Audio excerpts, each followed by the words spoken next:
Bom dia, irmãos, graça e paz, boa noite. Eu queria que vocês me dissessem se o áudio tá bom, se o áudio tá chegando bom aí para todo mundo. Alguém puder aí me dizer?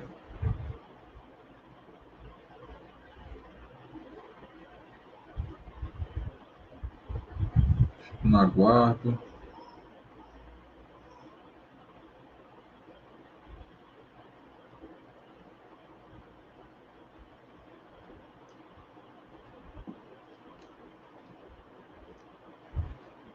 Ótimo. Irmãos, a gente vai ter o nosso culto de doutrina hoje. O livro que nós estamos tratando é O Ser de Deus e os Seus Atributos. Meu livro está lá na igreja, eu ia fazer de lá a transmissão, mas algumas questões, correrias do presbitério, acabou que eu transmiti daqui mesmo. E aí eu queria, vou transmitir, vou passar aqui a tela, né? Mas eu queria que depois vocês pesquisassem na internet aí o livro, O Ser de Deus e os Seus Atributos, é do Dr. Weber. Deixa eu ver se eu pego a capa aqui.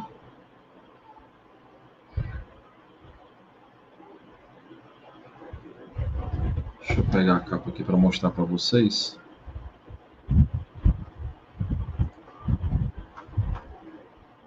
Ok, os irmãos já...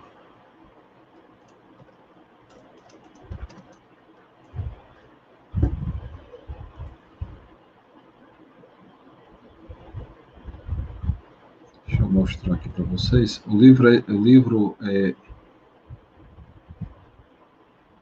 Tá, deixa...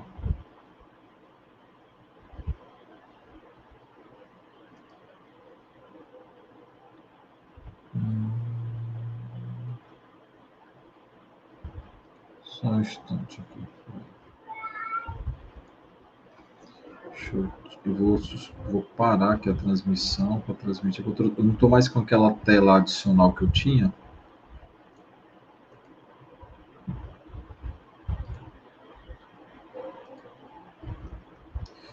Deixa eu colocar aqui.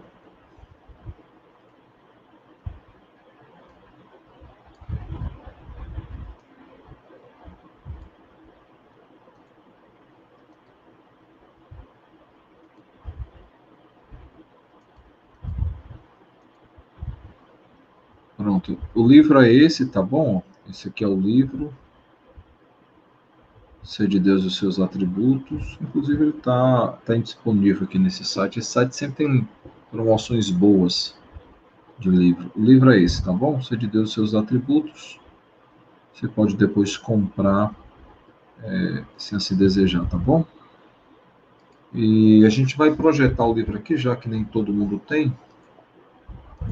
Vai projetar aqui para vocês poderem acompanhar, tá bom? Deixa eu ajeitar aqui a formatação.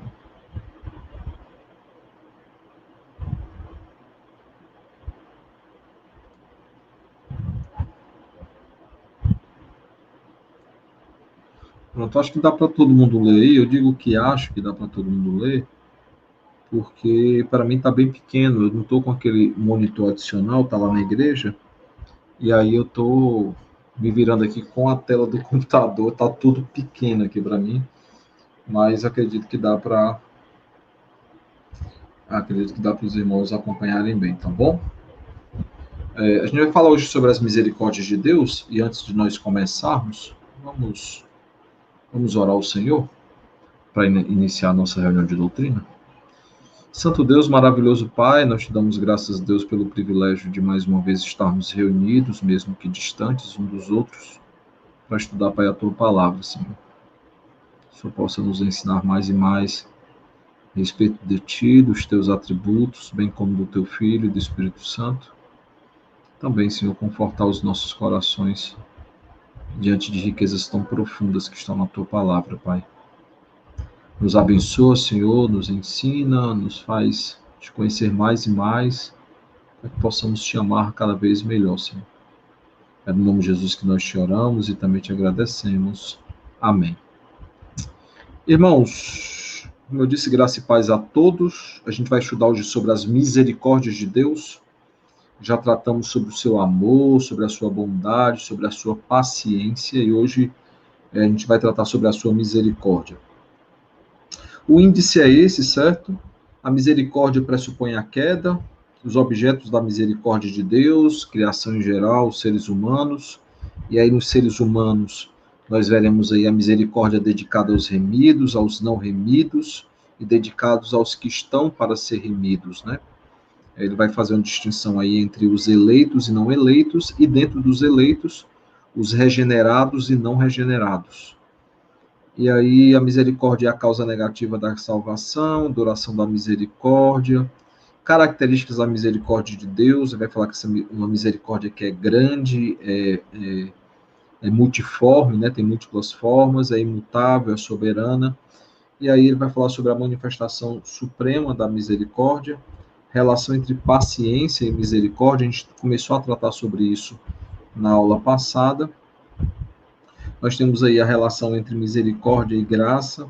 Aí vão ter essas aplicações, né? A minha intenção, irmãos, é tirar 2/5 para falar sobre isso, tá bom? Então eu não me iludo achando que hoje a gente vai conseguir terminar, porque é muita informação, tá bom? Então não me iludo em relação a isso.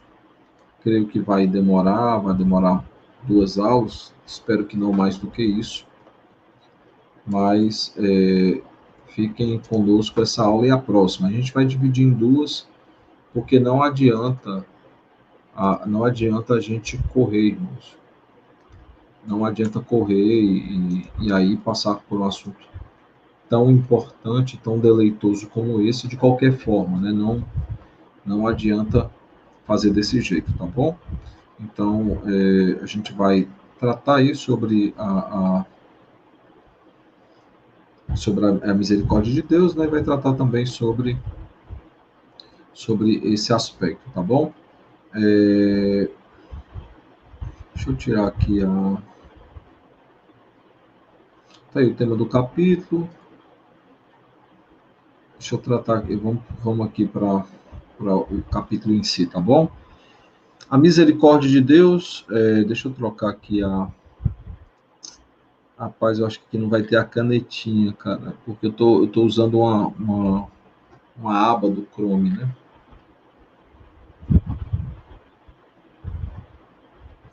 Deixa eu tentar ajeitar aqui.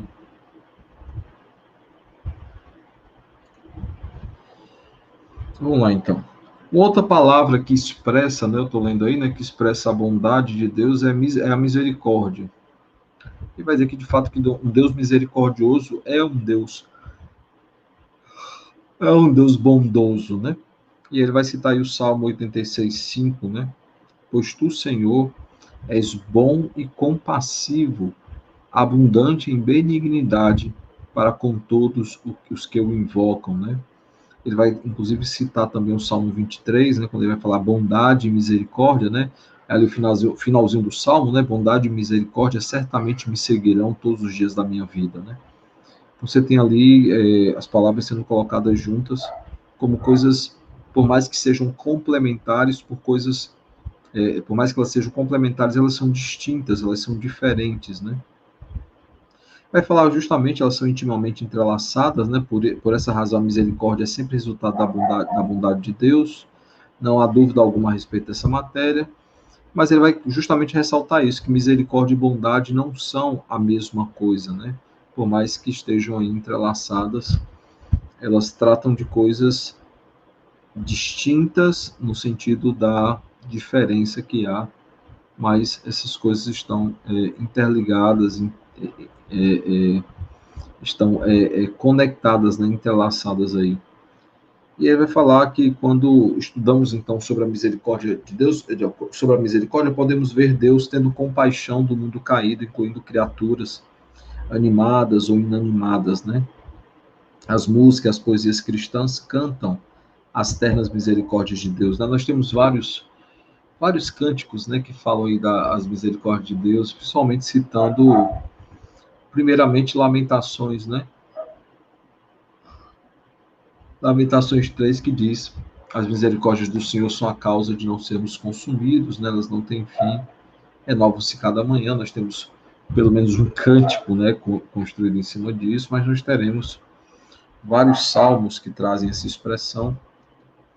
E esses salmos, então, ele vai nos ensinar sobre a misericórdia, né? Vamos tratar da definição, né? Ele vai falar, né, a misericórdia, a palavra misericórdia é latina, né, e tem a ideia geral, justamente ter o coração na miséria, né, miseros, né, que é aqui o começo, miseros aponta para miséria, né, e córdia, na verdade a palavra é cardia, né, que é onde vem coração, né, tanto que nós temos o cardiologista, né, então a palavra cardia é de onde vem no latim o coração, então a palavra a miséria do coração, né? Deus coloca Deus olha a miséria que há no coração do homem e coloca o seu coração nessa miséria. Então, claro que a gente sabe que Deus não tem coração, né? Um sentido figurado. Então, nessa conotação, ela é sinônima de compaixão, né? Porque quando a gente se compadece, a gente se coloca no lugar do outro. Então, por isso, elas são sinônimos, né? Que é um sentimento que uma pessoa tem ao ver o estado de infelicidade da outra, né? Ela tem em vista os necessitados que vivem em condição miserável, tudo. Ele vai dar uma insistência, né? A gente já viu que já que em alguns capítulos ele repete várias vezes a mesma coisa para criar então uma familiaridade, né, entre o assunto e aquele que estuda o assunto. Então nós temos aí o primeiro tópico, que é a misericórdia pressupõe a queda, né? E ele vai falar como a misericórdia também é um atributo essencial de Deus, podemos dizer que ele é eternamente misericordioso. Contudo, lembra, a gente já até tratou sobre isso, né? Por que Deus não impediu a queda, né? Por que Deus, ele não, sendo todo poderoso, não se meteu ali para que o homem não pecasse, né? A gente já viu que está dentro do propósito de Deus que isso aconteça. E acontece justamente porque sem a queda, né, muitos atributos de Deus não seriam conhecidos, né, dentre eles a sua misericórdia, né? Como é que nós conheceríamos um Deus misericordioso se não fôssemos pecadores, né? Não conheceríamos a paciência de Deus, a sua bondade, da forma como nós conhecemos hoje. Veja, ó, contudo, a misericórdia ela já existe antes, né? Mas contudo a manifestação da misericórdia só foi possível após o estado de miséria do ser humano. Misericórdia só existe porque há com quem Deus ser misericordioso, né? Se não tivéssemos pecado, ele não teria que agir com misericórdia para conosco. Misericórdia, justamente, Deus não nos dá aquilo que merecemos, né? Como é que isso aconteceria se não existisse a queda, né? Então, portanto, a misericórdia sempre pressupõe pecado, não se pode entender a manifestação da misericórdia a partir da queda, né? E aí o autor, inclusive Paulo, né, o apóstolo Paulo, ali no capítulo, tratando em Romanos, no capítulo 5, né, capítulo 5 não, capítulo 6, 5 6, ele vai falar justamente sobre essa questão de onde abundou o pecado, superabundou, né, a graça de Deus e sua misericórdia. E aí o que ele está nos dizendo é que quanto mais nós entendemos que somos pecadores, entendemos o tamanho da nossa afronta para com Deus, mais e mais ele age com misericórdia para conosco. Então, onde abundou o pecado, superabundou a graça, ele se refere a isso, né? Quanto mais entendemos o nosso pecado, quanto mais entendemos que pecamos contra Deus, quanto mais nós entendemos o tamanho da ofensa, o grau de ofensa para com Deus, mais nós somos gratos ao Senhor por tão grande salvação, mais nós confessamos os nossos pecados e mais gracioso Ele é conosco, né? Ele age com graça e misericórdia. Então, ele vai aqui tratar sobre isso. Vai dizer que tanto a criação como as criaturas humanas foram afetadas profundamente pela queda dos primeiros pais, né? E aí, eu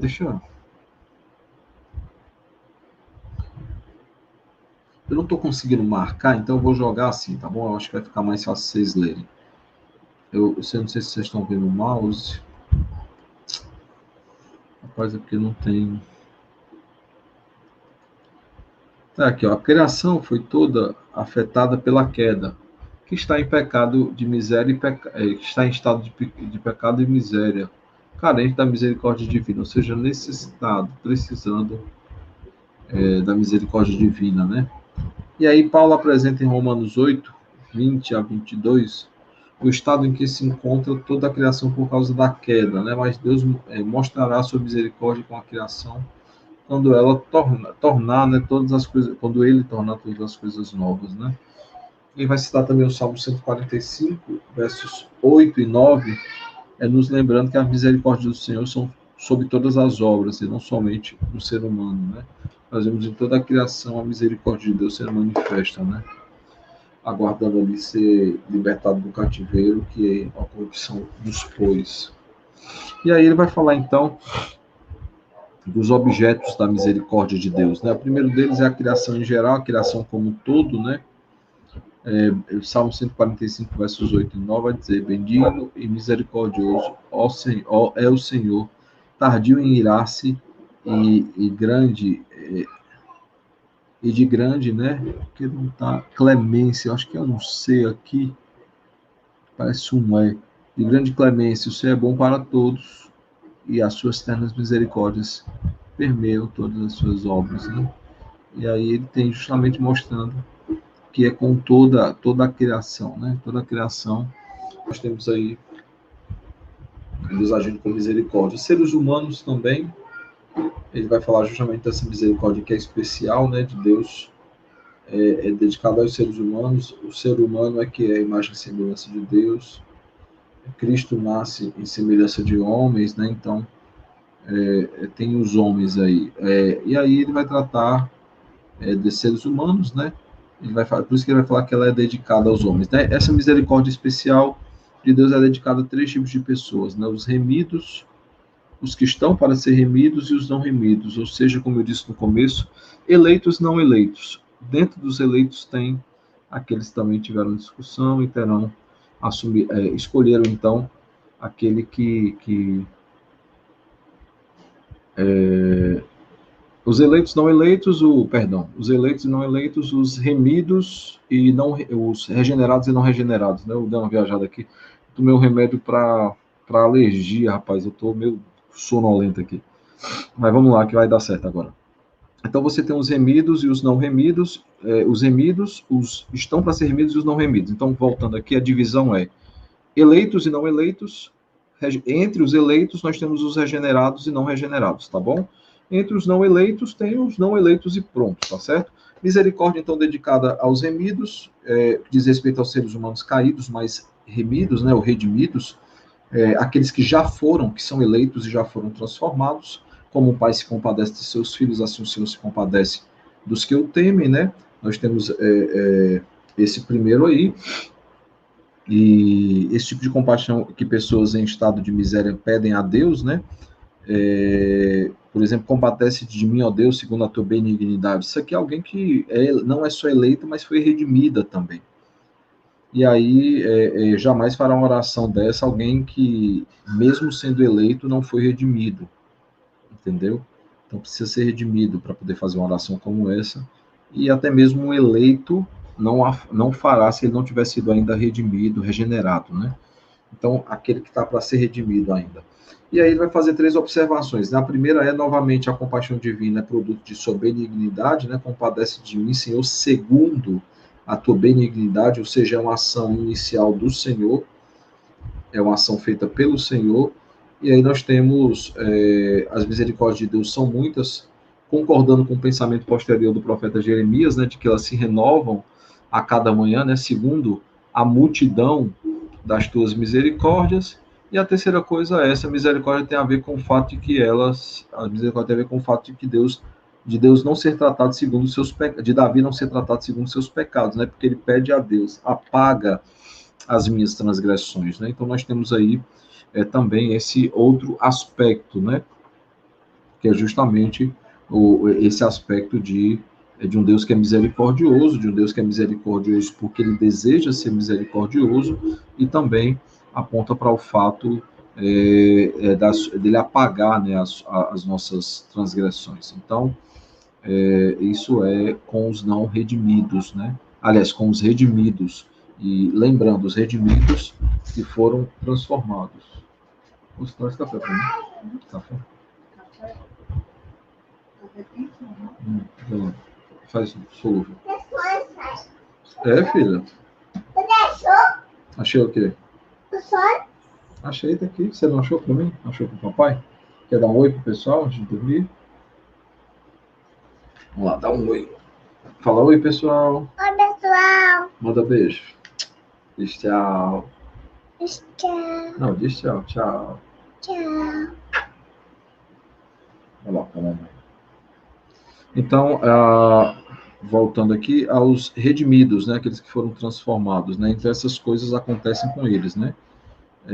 Apelar para a compaixão de Deus, apelar para essa compaixão mediante a sua misericórdia, uma misericórdia que se renova a cada manhã, e essa misericórdia que apaga aí as nossas transgressões, né? E não nos trata segundo os nossos pecados, mas segundo a sua misericórdia.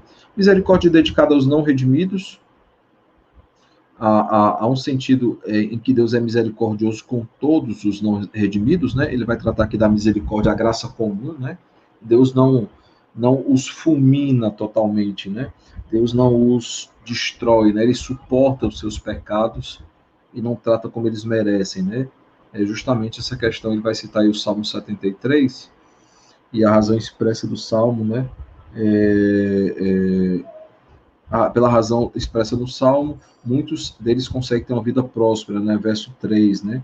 É a aparente prosperidade, né? Deus, ele não os fulmina, né? Deus, ele tolera os seus pecados até que chegue o momento para tratar com eles.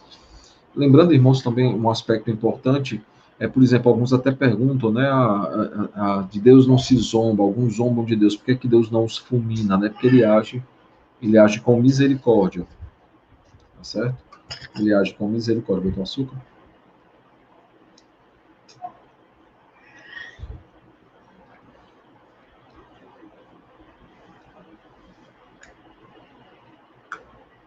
Bom, tem mais um pouco de água.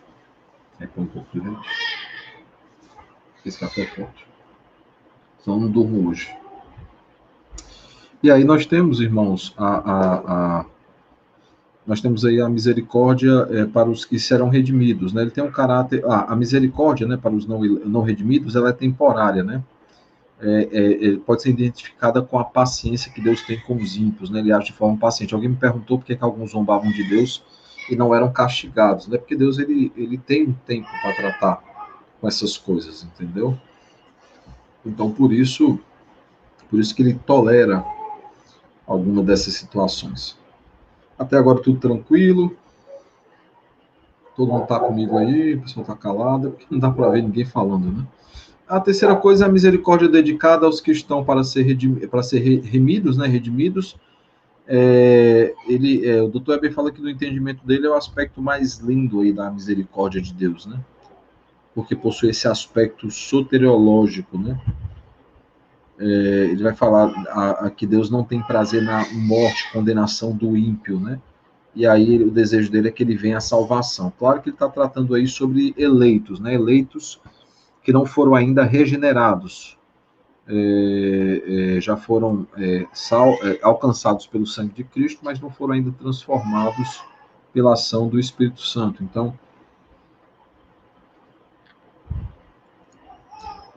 ele vai falar desse aspecto belo aí que tem. Obrigado, amor. Ele vai falar desse aspecto belo que tem aí, né? Então,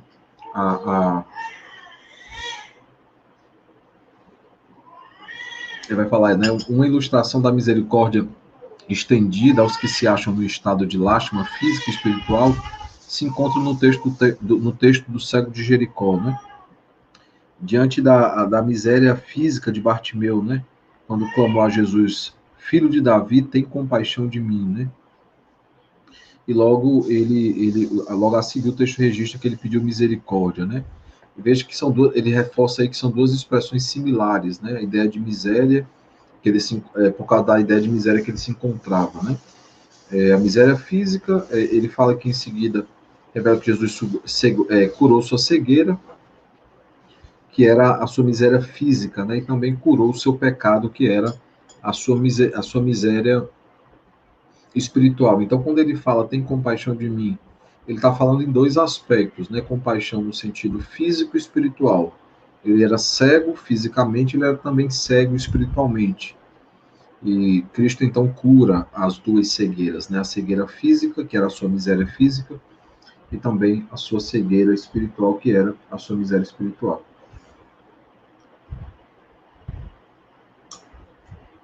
Nós vemos, então, no relato que após isso, né, o cego Bartimeu foi salvo. Até agora, irmãos, alguma dúvida?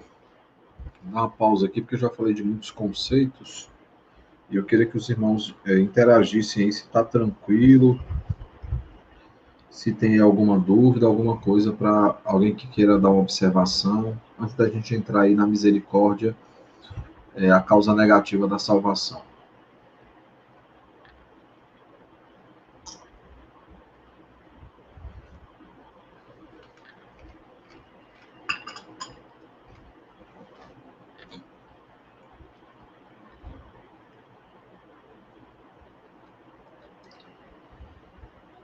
Alguém gostaria de fazer alguma colocação?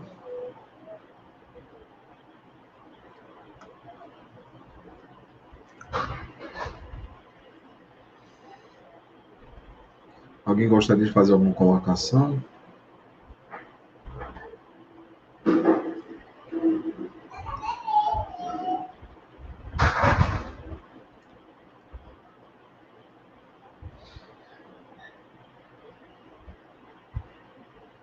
Alguém? Então vamos prosseguir, tá certo? Vamos continuar aqui. A misericórdia é a causa negativa da salvação.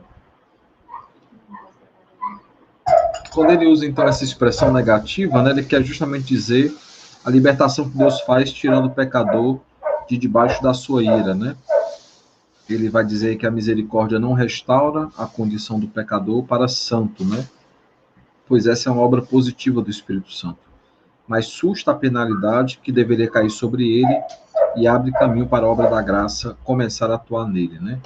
E ele vai chamar, então, olhando de outro ângulo, poderíamos dizer que a misericórdia é o ato de Deus deixar de nos dar aquilo que merecíamos receber, né? Aquilo que merecíamos, ele não nos dá, que era a condenação eterna, né? Misericórdia, graça e misericórdia, né? Graça, o Senhor nos dá aquilo que não merecemos, né? E a misericórdia é o Senhor não nos dá aquilo que merecemos, né?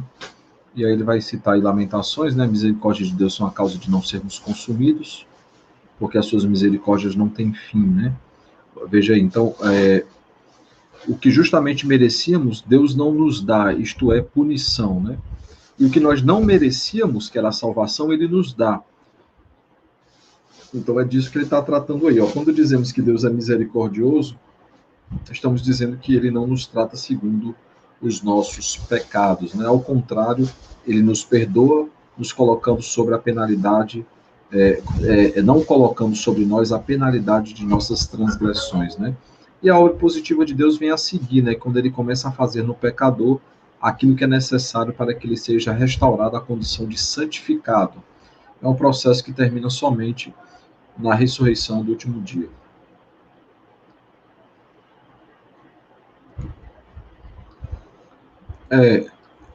Alex coloca uma questão importantíssima, né, que é justamente isso, né? Por isso mesmo ele não é injusto, né? Pois todos merecemos a condenação eterna. Esse argumento que você está levantando, acredito eu que é por causa daquela questão, né, que ele é injusto porque ele só salva algum e não todos, né?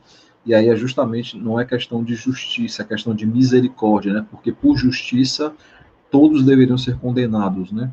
Mas como ele age com misericórdia, somente todos estão aí condenados, né? Se o cara é introlapsariano, ele vai pensar assim, todos estão condenados e Deus separa alguns para salvar, ou ele simplesmente escolhe um povo para salvar e condena os demais, né? Então, dependendo da sua posição sobre os decretos, vai mudar um pouquinho a ênfase, mas no final é isso, ele não é injusto, né? Por justiça, todos merecíamos ser condenados, né?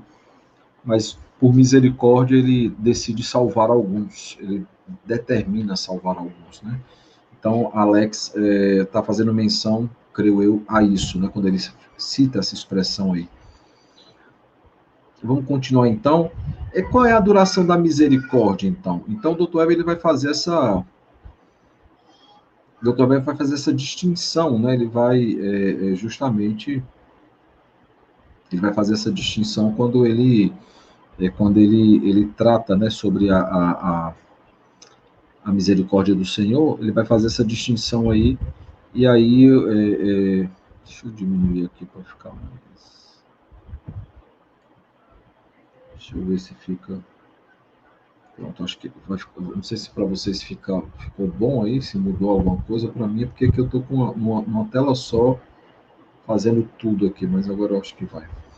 Então ele tem aí a duração, né? Ele vai falar de uma misericórdia que é temporária. Não sei se dá para vocês verem eu mexendo no mouse, acho que sim. Uma misericórdia que é temporária, e vai falar também de uma misericórdia que é eterna, certo? Isso depende do quê? Depende de quem é o objeto da misericórdia, né? Veja, esse tipo de raciocínio pode trazer algumas dificuldades à mente dos incautos leitores da Escritura quando leem, por exemplo, o Salmo 136, de 1 a 20, né, por exemplo. Eles perguntam, mas as misericórdias do Senhor não duram para sempre, né? Esse é o questionamento. Porque o Salmo 136, lembrem, que é um salmo feito em forma de canto, né? E aí ele fala uma expressão, aí a congregação repete, né? Mas as suas misericórdias duram para sempre. E aí fala outra frase, as suas misericórdias duram para sempre, né? E aí a pergunta é essa, não dura para sempre a misericórdia do Senhor? E aí ele vai fazer essa distinção de temporária e eterna, dependendo de quem é o objeto, né? Quem é o alvo da misericórdia, né? E aí a temporária, se o objeto da misericórdia divina é o ímpio. E a gente já viu isso nos tópicos atrás, né? Que Deus ele refreia a sua punição para nós, né? Para ele é no tempo certo, mas ele não fulmina os ímpios de imediato. Ele tem um tempo para tratar com esses ímpios. E às vezes, inclusive nas Escrituras, os ímpios eram usados dentro do propósito eterno de Deus. Então, essa misericórdia ela é temporária. Deus, de forma temporária, não fulmina essas pessoas, né? Deus não castiga o ímpio, então logo ele peca, né? Por exemplo, você vai ter, por exemplo, nações estrangeiras ímpias, né? Que foram usadas para castigar o povo de Deus. Em Juízes, a gente vai ver isso o tempo todo. E Deus, por um tempo, ele refreia a sua punição, refreia no nosso pensamento. No momento certo, ele vai punir, né? Mas ele retém por um momento a mão para não pesar na cabeça desses homens, porque há um propósito por trás. E aí depois, claro, ele vai punir esses homens, né? Deus suspende temporariamente a penalidade até que ele resolva fazer descer a sua justiça sobre o pecador. Nesse sentido, a misericórdia temporária se parece com o exercício da paciência, né? Ele está repetindo essa expressão, na verdade, desde o capítulo passado, 16, que trata sobre a paciência de Deus. Então, ele está sempre fazendo essa menção de Deus reter a mão por um tempo, né? Permitir que algumas coisas aconteçam, e ele fala que isso, inclusive, é a prova da paciência de Deus, que Deus ele é paciente, né? E aí a misericórdia eterna, o objeto da misericórdia eterna é o pecador que está para ser salvo, né? Aquele que teme ao Senhor, então a misericórdia dura para sempre. Ou seja, a misericórdia dura para sempre com o seu povo, com os eleitos. Os não eleitos, eles têm uma misericórdia temporária, que está aí muito atrelado à graça comum, né? Mas ele vai tratar, e ele vai citar vários textos, né? Misericórdia até 1000 gerações, que é Êxodo 20, verso 5, uma parte do verso 5 e verso 6, Salmo 103, 17, mas a misericórdia do Senhor é de eternidade a eternidade sobre os que o temem. E aí ele vai mostrar isso, né? Ele vai falar, é importante observar o contraste de tratamento de Deus com relação aos ímpios que eu odeio e com os que eu amo, né? Com os primeiros, punição. Com os últimos, misericórdia que não acaba, pois a ideia de 1000 gerações pode ser entendida como misericórdia infindável, né? Veja. Visito a iniquidade dos pais nos filhos, até a terceira e quarta geração daqueles que me aborrecem, e faço misericórdia até 1000 gerações daqueles que me amam e guardam os meus mandamentos. Então ele faz esse contraponto. O Salmo 103, verso 17, fala de eternidade, eternidade sobre os que o temem, né? Deixa isso muito claro. Isaías 54, outro, né? 54, 8, né?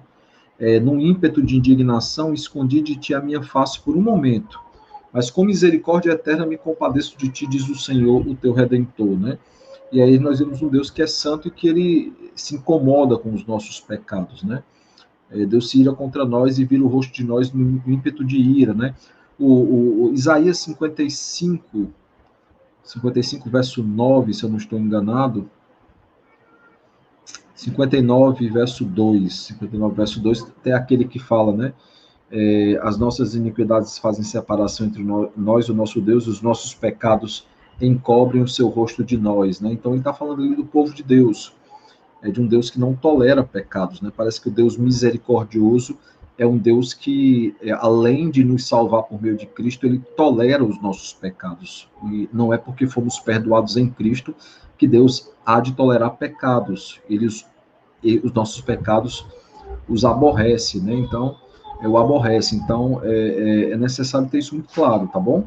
Para a gente também não entrar na questão, pronto, agora fui salvo em Cristo, vou viver de qualquer jeito, que era o pensamento combatido por Paulo ali em Romanos, é o pensamento combatido por Paulo, que Paulo combate em Filipenses e outros textos bíblicos, nós veremos justamente essa questão muito clara, tá bom? Então, é fundamental ter isso em vista para não sermos pegos em contradição ou defendendo algo que não é bíblico, né? Deus se ira contra nós e vira o rosto de nós num ímpeto de ira, né? Não é só por um instante, diz ele, né? Veja aqui, deixa eu subir aqui no finalzinho da página, certo? Deus é santo e se importa com os nossos pecados. Deus se ira contra nós e vira o rosto de nós num ímpeto de ira. Mas é só por um instante, diz ele. Mas não a derrama sobre nós, porque ele se lembra de que nossos pecados são pagos pelo nosso Salvador, né? Então, ao invés de fazer cair sobre a sua ira sobre nós, ele usa de misericórdia interminável, eterna sobre nós. Ele deixa de nos punir por causa da redenção conquistada pelo Cordeiro, para ser bondosamente misericordioso conosco, né? E ele vai citar Lamentações, que é o texto mais conhecido sobre misericórdia. Sempre que se fala sobre misericórdia, lembra-se desse texto, ou lembra-se do corinho, né, do cântico ali composto por Kleber Lucas, né? Muita gente não sabe nem a referência do texto bíblico, mas conhece o texto por causa da música, né? E ele vai ainda concluir, né? Essa misericórdia interminável pertence unicamente àqueles a quem o Senhor resolve salvar, né? Os eleitos, aqueles que ele elegeu de antemão.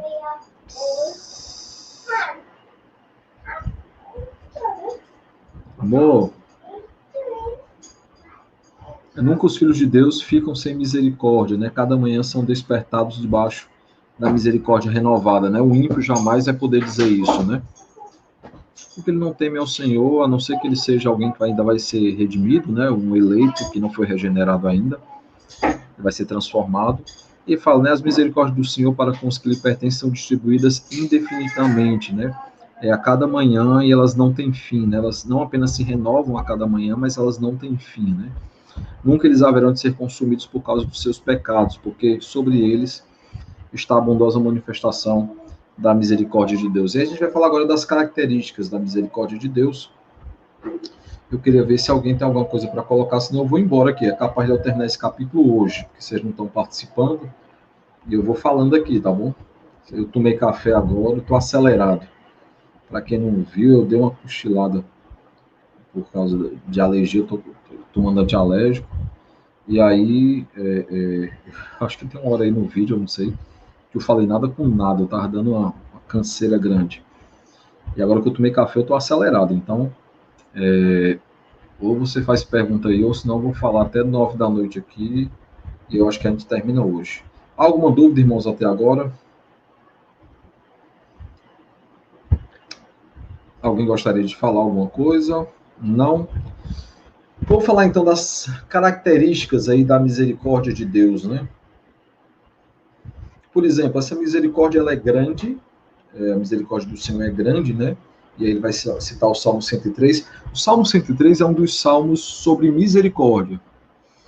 É onde você tem muitos, o Salmo 136 também, mas o Salmo 108 também, mas o Salmo 103 é um dos mais conhecidos sobre misericórdia, né? E aí ele vai falar, né? Pois quanto o céu se alteia da terra, assim é grande a sua misericórdia para com os que o temem, né? Ele ainda vai falar no verso de número 12, né? Logo depois, quanto dista, né, o Oriente do Ocidente, né? Assim afaste de nós as nossas transgressões. Só para contextualizá-los, para vocês entenderem, é como se eu dissesse, assim como é distante o leste do oeste. Qual é a distância do leste para o oeste? É uma distância absurda. Se você pegar, por exemplo, o Rio Grande do Norte, você tem no leste do Rio Grande do Norte, por exemplo, Natal.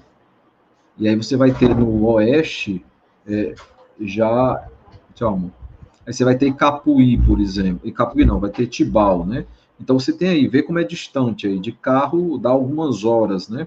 Distância em quilômetros é grande. A gente está agora com o desafio de desmembrar o sínodo, e o critério que vai ser usado é geográfico, pelo menos tem caminhado para isso, e a gente vai separar, dividir o estado em leste e oeste. Por quê? Porque a gente divide o estado no meio, a distância fica menor para reuniões e outras coisas. Se você dividir o estado em norte e sul, a extensão dele na horizontal continua a mesma. Então, veja aí como o leste ele é distante do oeste. A gente está falando de um estado que não é grande.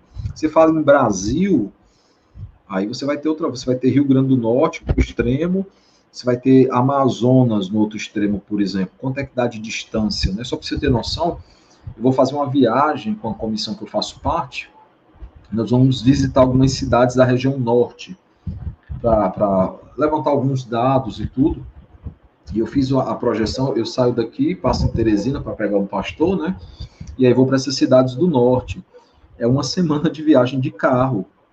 Você vai ter aí por volta de 5.000 quilômetros rodados. Pensa aí a distância. Então, o uso do salmista, assim como o céu se eleva, porque acima do céu se eleva, aliás, assim como o céu se alteia acima da terra, ou seja, a distância da terra para o céu, né? E aí você vê, sobe de avião a 10.000 metros de altura, ainda assim você não está no limite do céu, né? Então ele está falando justamente sobre que é muito grande. É assim como ele afasta de nós as nossas transgressões, né? Tem um cântico de uma banda de rock que eu gosto muito, que é o Casting Crows, né? O Casting Crows, né? Eles têm justamente isso, né? Eu não lembro agora a música, mas ele está falando, não é Set Me Free, é outra música. Ele fala justamente que da misericórdia, né? Como o leste que é distante do oeste, né? E ele vai fazer uma analogia a uma mão que é distante da outra, se referindo à crucificação. Jesus morre de braços abertos, né? Então ele vai dizer que a misericórdia dele é simbolizada na distância da mão direita para a mão esquerda de Cristo. Claro que a gente sabe que é uma alegoria que está fazendo uma analogia aí, né? Mas aí tem essa questão. Então, esse amor ele é muito grande. Ele não pode ser medido, né? Ele não pode ser, não há como a nossa mente esquadrinhar, né? Por isso que a gente fala, Deus amou o mundo de tal maneira quanto, esse muito, né?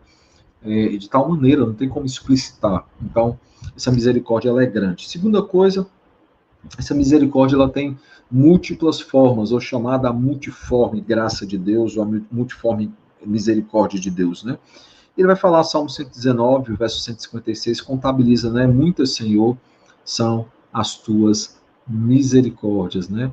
As misericórdias do Senhor não tem fim, renovam-se a cada manhã, né? Não é só a misericórdia de nos salvar eternamente, é a misericórdia, por exemplo, de não nos punir como merecemos, de ser paciente conosco, ou a misericórdia de Deus manifestada na sua provisão diária, né? Ele nos provê naquilo que precisamos. A gente olhou já lá para o jardim, e Adão, mesmo tendo pecado contra Deus é misericordioso com ele, suprindo. A gente fala sobre a maldição que foi mitigada, né? Por exemplo, o homem vai ter que trabalhar duro para tirar o fruto da terra, mas ele continua tirando o fruto da terra. Você tem, por exemplo, você tem, por exemplo, a mulher que vai ter dores de parto aumentadas, né? Porque dor de parto ela já teria, irmãos. Anatomia requer dor, né? Não tem como uma criança sair sem sentir nenhum tipo de dor. Mas as dores foram aumentadas por causa do pecado de Eva, né? Mas ela continua sendo mãe. Van Groningen é que explora bem esse conceito da maldição que foi mitigada, né? A terra foi amaldiçoada, mas ela continua dando frutos, né? O homem ele é expulso do jardim, mas ele é expulso agasalhado, né? O cordeiro é morto ali, o animal é morto para que ele possa ser então agasalhado ali. É um tipo de Cristo, né? Alguém que morre para resguardar o seu povo, né? Para trazer conforto e consolo ao seu povo. E aí nós temos também o aspecto da própria expulsão do jardim, né? Deus é misericordioso porque se eles continuassem tendo acesso à árvore da vida, eles viveriam em pecado eternamente, eles não morreriam. Enquanto eles estivessem vivos, eles estariam pecando, né, contra Deus. Então, até nisso, Deus ele é misericordioso, né? Então, ele vai falar que a graça de Deus ela é multiforme, né? Como eu disse, a multiforme graça de Deus, assim como também a sua misericórdia, né? Deus é imensamente variado nas manifestações das suas ternas misericórdias. Aí ele vai falar, né, as nossas misérias físicas, misérias emocionais, misérias espirituais, e como o Pai ele trata conosco, né? Por exemplo, quando ele vê aflições no nosso coração, ele se comove, e ele vai dizer, né, Oséias 11:8, né, as suas compaixões a uma se acendem, né? Então nós temos esse aspecto da misericórdia de Deus, né? E é um primeiro aspecto que deve ser levado em conta, né? Outra coisa também que a gente vai ter, o rei Davi, ele vai citar o rei Davi, né, em grande angústia por causa dos seus pecados, recebeu do profeta Gade, né, a oportunidade de escolher 3 castigos, né? Veja aí, 3 castigos aí, né? Primeiro, 3 anos de fome na terra. Segundo, ser consumido por 3 meses pelos adversários, sendo alcançado pela espada inimiga. E 3, sofrer por 3 dias pela espada do Senhor, através de peste e destruição da terra, né? E aí, veja aí, mesmo sabendo que é coisa terrível cair nas mãos do Deus vivo, Davi pediu então para cair nas mãos do Senhor, porque ele sabia, né, que ali ele poderia encontrar múltiplas misericórdias. Aí veja aí as palavras de Davi, né? Então disse Davi a Gade: estou em grande angústia, caia eu, pois, nas mãos do Senhor, porque são muitíssimas as suas misericórdias, mas nas mãos dos homens não caia eu. Então, nós veremos aí que ele prefere, mesmo sendo horrível, né, sendo horrível cair nas mãos do Deus vivo, ele cai então aí prefere cair nas mãos do Senhor, porque Deus ele é muito misericordioso, né? E são muitíssimas as suas misericórdias. Então, ele percebe que somente Deus pode ser misericordioso, por mais que seja terrível cair nas mãos do Senhor. Pior seria ele ser consumido por 3 meses pelos adversários, ou 3 anos de fome na terra, né? Ou seja, a terra seria punida por causa de um pecado dele, né? E aí ele percebe justamente a multiforme misericórdia de Deus, né? As múltiplas formas da misericórdia de Deus, Deus ele atendendo todas as nossas necessidades, né? Ele vai falar que a misericórdia do Senhor é imutável, né? Veja aí, Isaías 54:10, porque os montes se retirarão e os outeiros serão removidos, mas a minha misericórdia não se apartará de ti, e a aliança da minha paz não será removida, diz o Senhor, que se compadece de ti, né? Ela não muda, né? Ele vai falar, e Deus é extremamente fiel naquilo que promete. Lembre que a fidelidade caminha junto com a imutabilidade, né? Faz parte do mesmo pacote, né? E aí ele vai falar justamente a beleza desse tipo de verso é impressionantemente consoladora, né? Em outras palavras, Deus quis dizer que tudo pode ser alterado, inclusive a conformação física da terra, né? Montes se retirando e outeiros sendo removidos, mas a expressão da sua bondade em misericórdia jamais será retirada daqueles a quem ele ama. E ele vai falar, né, às vezes Deus se entristece, se ira com seus filhos por um momento, mas com misericórdia eterna ele se compadece deles, e aí está citando justamente Isaías 54:8. Isaías 54:8, né? Deus não altera seus propósitos de misericórdia, mas com aqueles em que ele colocou seu coração bondoso, e ele conclui essa parte final. Quarto ponto, quarto aspecto aí, né? As misericórdias de Deus, a misericórdia de Deus ela é soberana, né? Além de imutável, a misericórdia de Deus é soberana, ou seja, ela transcende, né, a nossa perspectiva, né? Qualquer perspectiva que temos, há um propósito soberano nela e através dela, né? Essa misericórdia soberana é dirigida especificamente aos que vão herdar a salvação, né? E lhes é comunicado como resultado do pacto, né? Somente aos filhos da promessa, ou seja, a descendência de Abraão, que esse aspecto ele fica manifesto, né? E aí ele fala que há uma diferença entre Deus ser misericordioso e Deus manifestar misericórdia. Ele vai fazer então essa distinção, e ao fazer então essa distinção, ele vai tratar disso. A misericórdia é um atributo especial em Deus, mas não há nada que o obrigue a manifestar misericórdia, né? Ele é misericordioso, mas ele não precisa ser misericordioso com todos, né? Ele é misericordioso com o que ele quer, né? E deixa isso muito claro no texto: eu terei misericórdia de quem me aprover ter misericórdia, e terei compaixão de quem me aprover ter compaixão. Eu sou misericordioso, mas eu não tenho que ser misericordioso com todo mundo, eu sou com quem eu quero. Então, esse aspecto aqui que o doutor Heber vai tratar, né? Deus não pode jamais deixar de ser misericordioso, porque a misericórdia é uma qualidade essencial. Lembrem que essencial faz parte da essência de Deus. Ele é misericordioso, mesmo que ele não manifestasse misericórdia para ninguém. A queda possibilita que ele manifeste a sua misericórdia, mas ele não precisa ser misericordioso com ninguém. Exatamente esse aspecto que a gente está tratando aqui, certo? E faz parte da essência dele, né? Deus pode continuar sendo o que Deus não pode continuar sendo o que se deixar de ser misericordioso. 2, o exercício, a manifestação da misericórdia, ela é justamente regulada pela vontade soberana de Deus. Ele escolhe com quem ele quer agir com misericórdia, e ele escolhe com quem não quer agir com misericórdia, né? Ele vai dizer, isso deve ser assim, porque não há nada que o obrigue a manifestar misericórdia. Deus não está debaixo da obrigação de manifestar misericórdia a quem quer que seja, né? E aí ele vai citar justamente Romanos 9, 14 a 18, né? E vai tratar sobre isso, né? Ele é misericordioso com quem ele quer ser misericordioso, ele age com compaixão com quem ele quiser ter compaixão.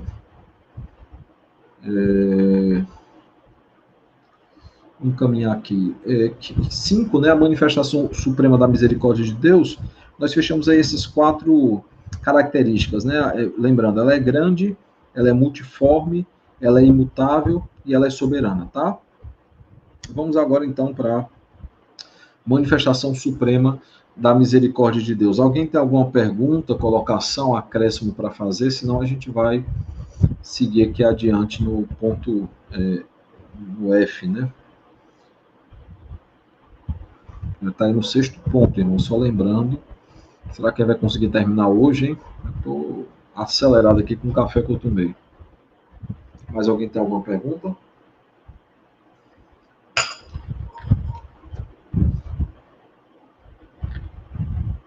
Alguém tem alguma pergunta?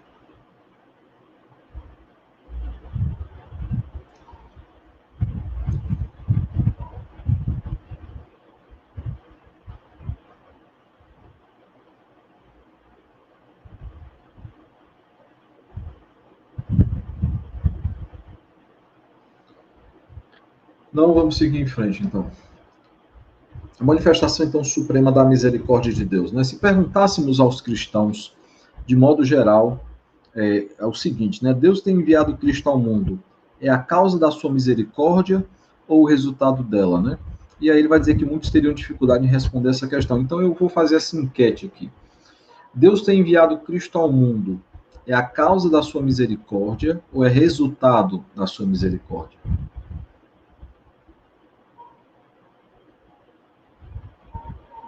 Vamos lá. Ele até fala em outras palavras, né? A vinda de Jesus Cristo é uma manifestação da misericórdia de Deus ou é a causa da misericórdia? Ou seja, a misericórdia só existe porque Cristo vem ao mundo morrer pelos nossos pecados.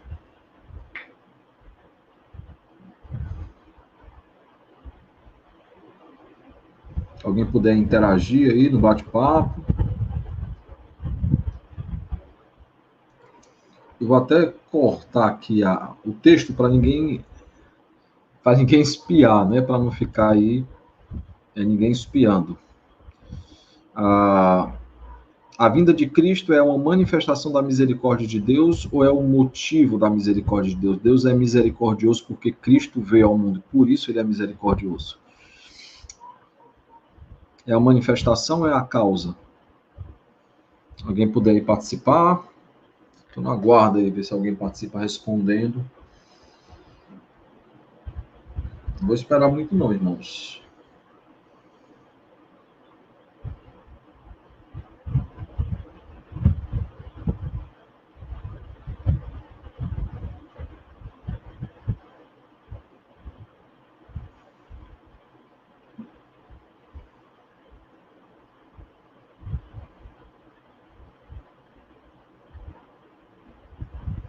O Zé responde aí, né? Deixa eu colocar aqui.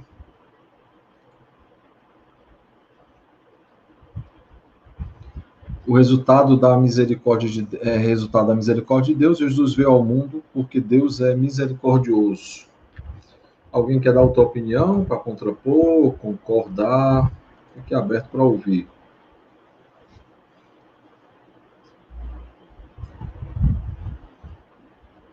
Mais alguém? Além do irmão Oséias?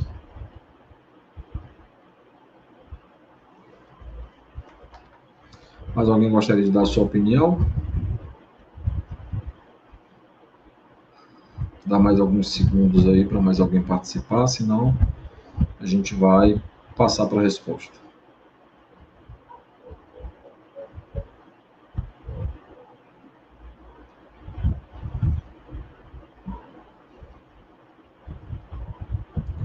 Então, percebam aqui que ele vai justamente falar, pensando precipitadamente, considerando o valor da obra de Cristo, alguns responderiam que Cristo é a causa da misericórdia de Deus, ou seja, porque Cristo morreu na cruz pelos nossos pecados, Deus ele age com misericórdia. Só que não, é como Oséias bem colocou, né? Porque Deus é misericordioso, Cristo vem ao mundo morrer pelos nossos pecados. Ele já é misericordioso antes mesmo, né? Nós vimos na questão do amor de Deus, né, que ele já nos amou de antemão, né?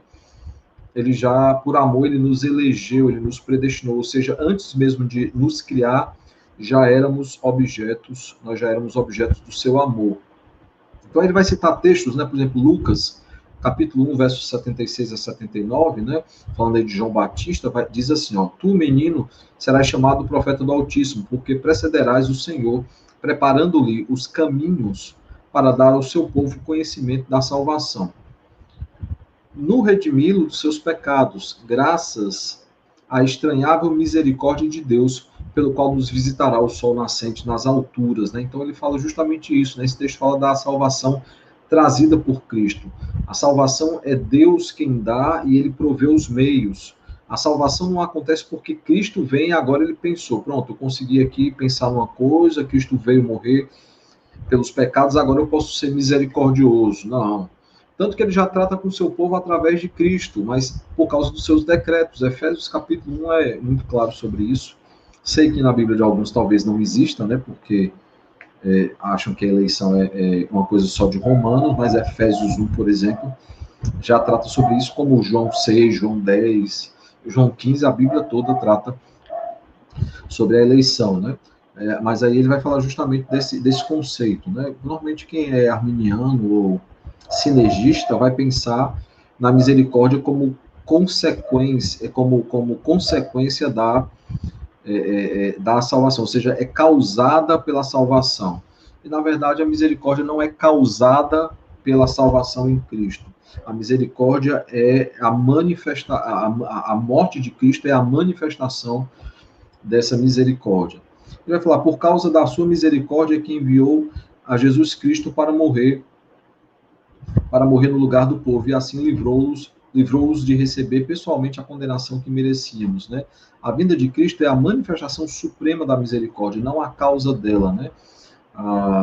Por causa da misericórdia que Cristo vem, e não porque Cristo veio é que existe a misericórdia, certo? A gente, inclusive, se defender a outra posição, que é a contrária ao que nós cremos, nós teremos que dizer que em um momento Deus não é misericordioso e ele passa a ser misericordioso porque Cristo morre na cruz no nosso lugar. Isso é um problema sério, porque em um momento em um momento ele não era misericordioso e depois de um momento ele passa a ser misericordioso. Então essa misericórdia ela é mutável. Deus é mutável porque em um momento ele não é uma coisa e no outro ele passa a ser. Então a gente já tratou sobre isso quando tratou sobre imutabilidade, né? A imutabilidade diz que ele sempre foi, é e sempre será a mesma coisa. Ele não tem acréscimo de atributos, né? Um atributo não brota do dia para a noite. Ele sempre teve os mesmos atributos. Esses atributos fazem parte da sua essência. Agora, nem sempre esses atributos foram manifestados. E a misericórdia, ela é manifesta, né? Ela é manifesta de forma visível, porque Cristo veio ao mundo para morrer pelos nossos pecados, porque houve a queda, nós já vimos isso no começo já. Veja, Deus mostra misericórdia aos homens, mas a manifestação suprema dessa misericórdia é justamente o envio de Jesus Cristo para que fôssemos livres da penalidade de nossos pecados. A vinda de Cristo é a suspensão da penalidade sobre nós, para que assim caísse sobre ele, ou seja, sobre Cristo, né? Relação entre paciência e misericórdia. Quando a gente tratou sobre paciência na aula passada, nas duas aulas passadas, né, foram parte 1 e parte 2, nós tivemos justamente isso em vista, né? Eu disse que, o autor, né, Dr. Weber, falou sobre ser interligados, amor, bondade, paciência e misericórdia, mas eu falei que a gente ia aprofundar mais na aula de hoje, né? Veja, poucos têm dado a devida atenção à paciência de Deus, talvez porque há uma considerável dificuldade em diferenciar a paciência da misericórdia, pois ambas as facetas estão muito próximas e quase sempre aparecem juntas. Lembra o que eu disse no começo da aula de hoje, né? Elas são diferentes, por mais que elas estejam interligadas. O Dr. Weber, inclusive, vai usar a expressão entrelaçadas, né? Mas é necessário que a gente diferencie, por mais que elas se complementem, elas são diferentes. E ele vai falar, a paciência de Deus está intimamente associada com a expressão de sua misericórdia, porque ele é misericordioso e a sua misericórdia é expressa, ao ser expressa, ser manifesta, aparece também a sua paciência. Vejam, por isso as escrituras afirmam que o Senhor é longânimo, ou seja, é paciente, e grande em misericórdia, que perdoa a iniquidade e a transgressão, ainda que não inocente o culpado. Então você vê aí o aspecto de alguém que é misericordioso e alguém também que é paciente. Por causa da sua paciência, todos os homens não são punidos imediatamente. Nesse sentido, a paciência associa-se com a misericórdia. A paciência e a misericórdia, contudo, não são a mesma coisa. Os atributos a uma não podem o que atribuímos a uma, não podemos atribuir a outra. Por exemplo, a paciência é uma parte da bondade de Deus, uma espécie de manifestação da sua misericórdia, mas é diferente dela, né? A lentidão, né, de Deus em irar-se, dá-nos uma ideia de misericórdia. Parece que Deus está sendo misericordioso apenas, mas ele está sendo também paciente.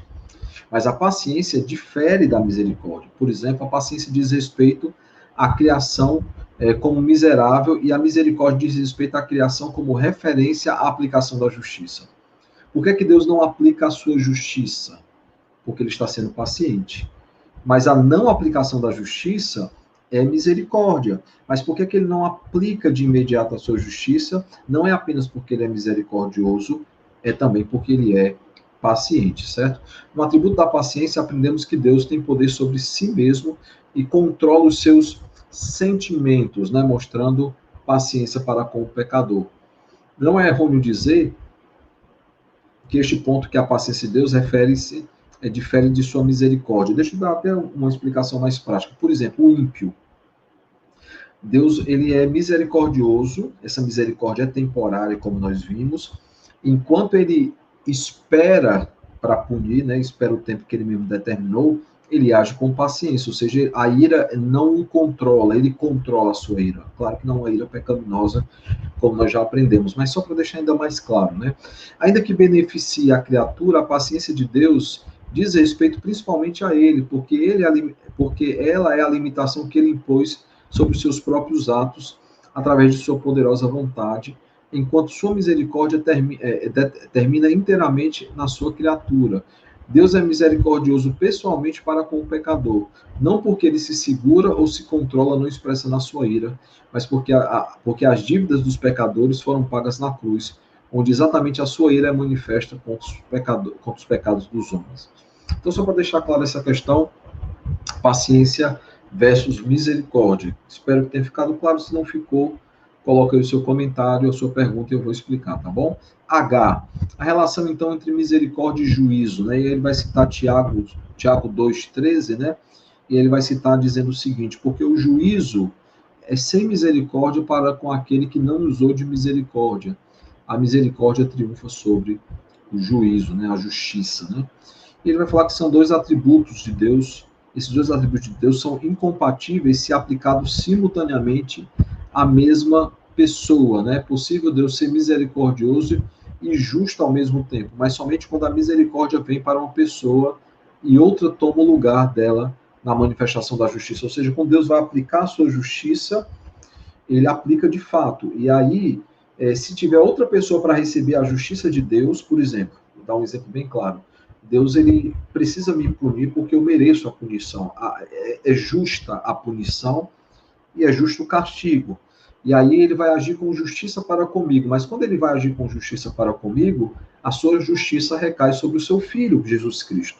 E aí, com Cristo, ele age, ele exerce a sua justiça, o seu juízo, e comigo ele exerce a sua misericórdia. Então, é isso que o Dr. Heber está dizendo, né? Que para a mesma pessoa não dá para ter as mesmas coisas. Se ele vai agir com justiça para comigo, ele não pode agir com misericórdia. Por quê? Porque a misericórdia anularia a justiça. Como é que ele me pune pelos meus pecados, ao mesmo tempo ele é misericordioso comigo? Não tem como, é necessário que a sua justiça recaia sobre outra pessoa, e é justamente Jesus Cristo, tá bom? Ele vai falar, todavia é impossível a mesma pessoa receber as duas coisas simultaneamente, porque esses atributos se excluem, né? Se Deus é misericordioso, ele deixa de punir, e se ele é justo, ele deve punir. Então, ele vai citar aí o texto de Hebreus 10, 26, né? Que trata dos que pecam deliberadamente conhecendo a verdade, e aponta que sem misericórdia morre por causa dos seus pecados. Quando há juízo, não é possível haver misericórdia. Sem misericórdia, o pecador está perdido.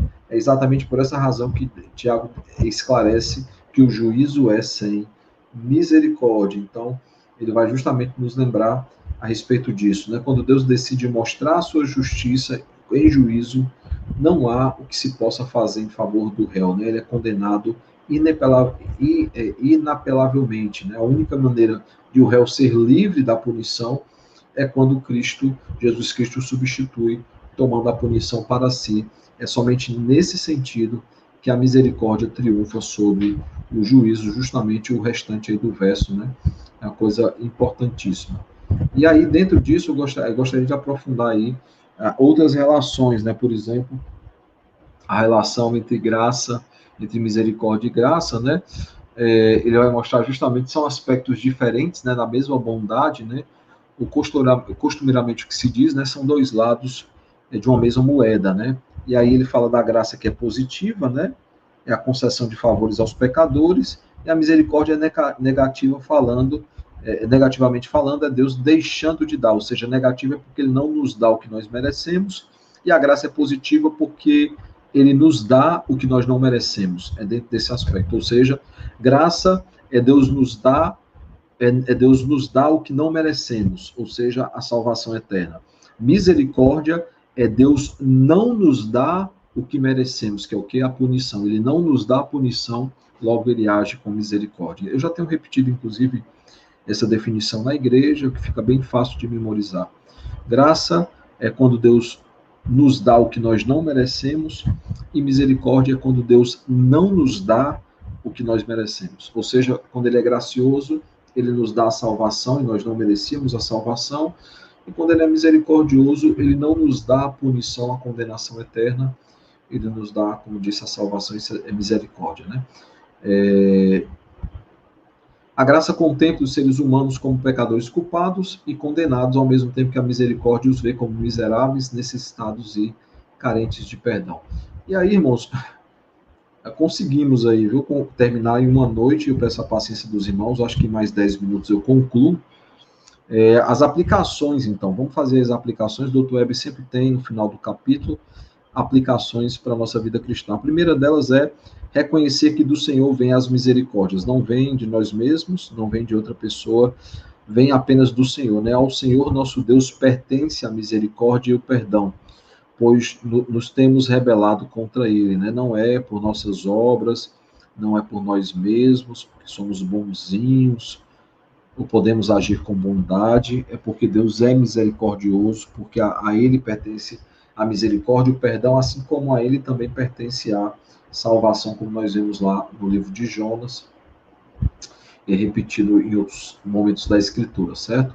O profeta Daniel não reluta em reconhecer que a misericórdia é, antes de tudo, uma prerrogativa divina, né? O homem pecador é passível de punição porque os seus próprios pecados merecem, ou seja, é justa a punição, né? É justo o castigo, né?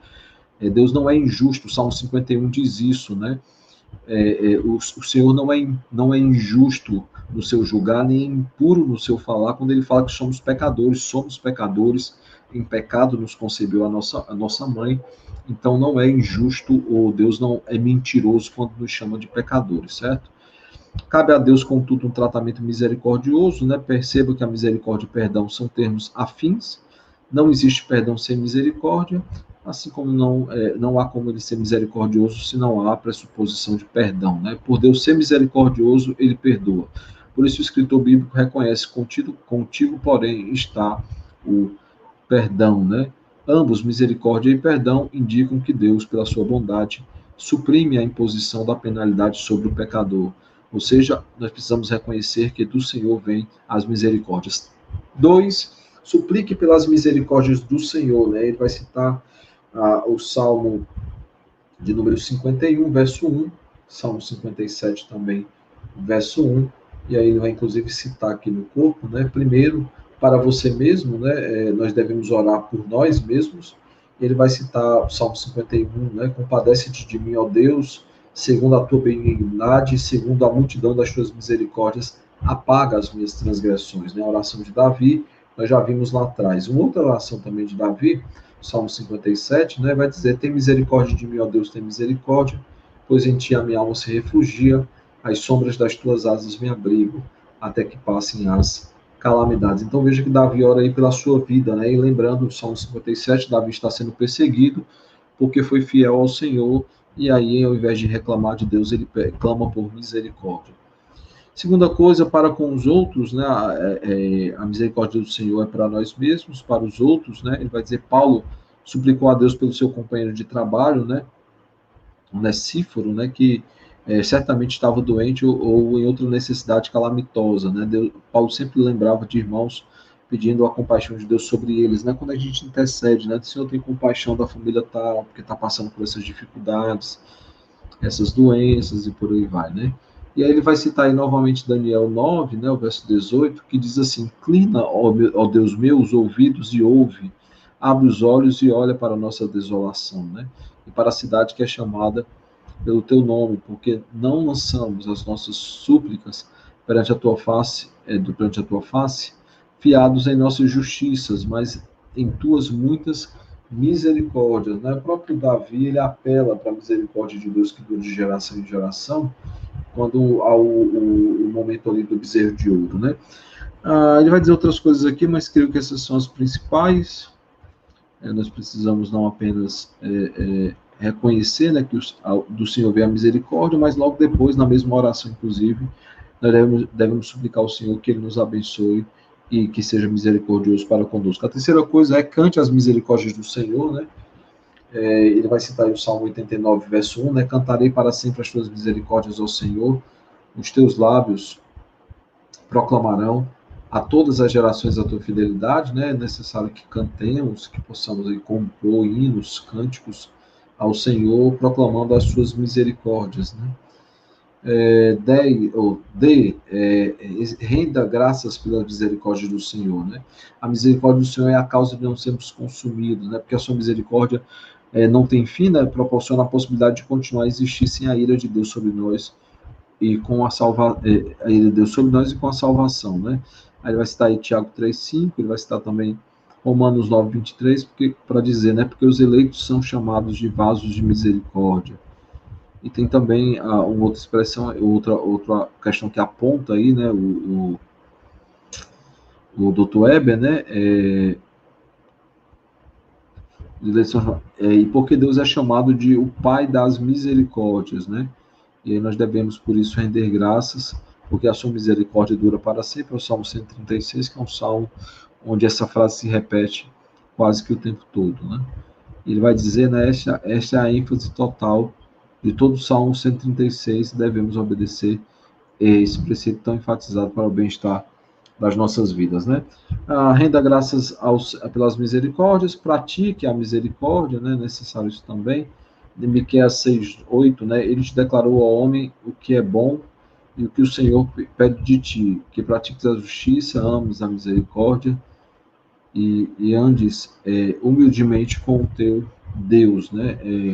É a pergunta que ele faz, né? Não te declarou ao homem, né, o que é bom, enfim. E aí ele vai aprofundar mais questões, né? Por exemplo, ele cita Oséias 6,6, né? Misericórdias quero e os sacrifícios, e outros textos aí que nós poderíamos citar, ele cita, inclusive, alguns aqui. Então é isso, irmão. Só para resumir, então, conseguimos numa aula aí, deu tempo. Só para resumir, então, as aplicações, reconheça que do Senhor vem as misericórdias. 2, suplique pelas misericórdias do Senhor. 3, cante as misericórdias do Senhor, proclame as misericórdias do Senhor. E 4, renda graças pelas misericórdias do Senhor. Seja um culto de ações de graça aí para celebrar as misericórdias do Senhor. Por fim, assim como Deus foi misericordioso para conosco, nós precisamos também praticar misericórdia para com os nossos irmãos, para auxiliá-los nesse sentido, tá bom? E ele concluiu. Próxima aula, então, nós falaremos sobre a graça de Deus, tá certo? Irmãos, há mais alguma coisa? Alguma colocação que os irmãos gostariam de fazer? Alguma pergunta que gostaria que fizesse?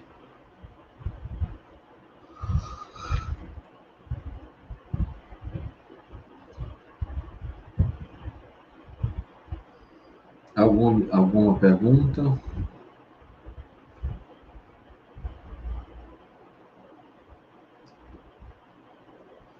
Alguma pergunta, irmãos?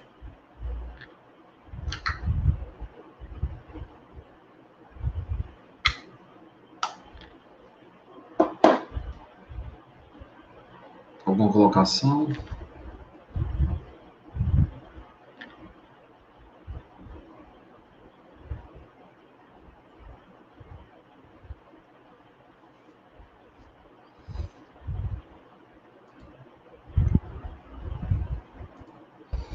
Vamos encerrar também. Então, vamos orar ao Senhor. Santo Deus, maravilhoso Pai, nós te damos graças, Deus, pelo privilégio de estarmos reunidos. Agradecemos por essa ferramenta que nos ajuda, nos auxilia no estudo, Pai, dos teus atributos. Te pedimos que continuemos, Pai, crescendo cada vez mais na tua palavra, Senhor. Abençoa, Pai, todos os que nos assistem, não somente agora ao vivo, mas aqueles que estão nos assistindo em um outro horário também, Senhor. Que o Senhor possa abençoar as suas vidas e dar seu interesse cada vez mais pela tua palavra e pelo estudo doutrinário, Senhor, da tua Escritura, Pai. Nos dá uma boa resto de semana, nos livra, nos guarda. É a nossa oração, Pai, em nome de Jesus. Amém. Irmãos, Deus abençoe então a todos, uma ótima noite. Nós nos vemos em alguma programação aí da nossa igreja, ou no domingo, né? Domingo pela manhã, nós temos nosso culto matutino, né? Das 9 até umas 10h30, porque temos ceia e escola dominical, a gente integrou na palavra, né? Então tá o culto um pouco maior. E aí o irmão precisa se inscrever. No site da igreja você tem lá o link para poder se inscrever para assistir ao culto. No caso do decreto, nós temos que ter um controle das pessoas que vão, e além disso temos que controlar quantas pessoas estão no templo, né? Para poder evitar aglomerações. E domingo à noite, a partir das 18 horas, temos também um culto ao Senhor, né? Mas se você não puder participar, for do grupo de risco ou morar em outro local, você pode aí assistir pela internet. Nós estaremos, além do culto presencial, do ajuntamento solene, nós estaremos transmitindo esse ajuntamento para aqueles que precisarem ficar em casa, tá bom? Deus então abençoe a todos, uma ótima semana e nós vamos nos falando, tá bom? Graça e paz.